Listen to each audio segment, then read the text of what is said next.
Aujourd'hui, je vais vous parler de la graine de chia et pourquoi il faut manger de la graine de chia pour avoir un poids optimal et avoir plein d'énergie.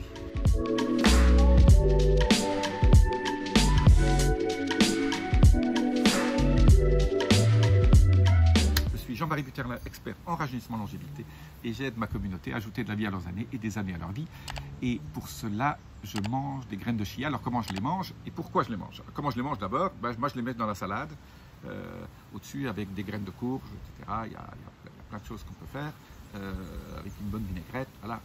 Donc graines de chia, pas non plus une grosse taille, hein. Je mange saupoudré, mais en manger 2, 3, 4 fois par semaine. Alors, la graine de chia est absolument géniale parce qu'elle va vous aider à réduire la graisse de votre ventre parce que ce sont des protéines, des super protéines et des super graisses. Et donc, c'est des graisses qui ne vont pas être transformées en graisse, mais qui vont être utilisées par votre métabolisme et donc qui va vous éviter de faire de la graisse avec peut-être les hydrates de carbone ou ce qu'on appelle les féculents que vous mangez. Je rappelle toujours les féculents quand vous en mangez trop, quand votre niveau de glucose est déjà optimal, il est transformé en graisse, en stockage, et surtout, donc il est d'abord stocké en graisse dans le foie, et puis quand il y en a trop, c'est stocké à côté, et voilà, à côté du foie, c'est stocké à l'endroit le plus simple pour le corps d'utiliser, donc souvent, surtout quand on avance en âge, on le stocke sur l'autre estomac. Donc ça, c'est pas de la bonne graisse aussi. Je rappelle que votre tour de taille est prédicteur de l'heure de votre mort. Ça, c'est des études qui ont montré ça. Et votre tour de taille doit être inférieur à la moitié de votre taille en hauteur. Vous connaissez déjà un peu vous avez vu mes autres vidéos.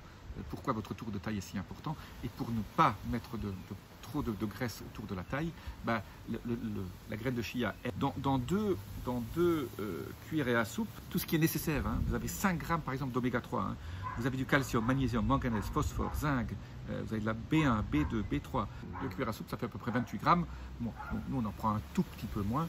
Et je voulais vous donner ces éléments parce que, comme ça contient des oméga 3 et qu'il n'y a pas beaucoup de graines qui contiennent comme les oméga 3, à part la graine de lin ou l'huile de lin, c'est aussi très antioxydant.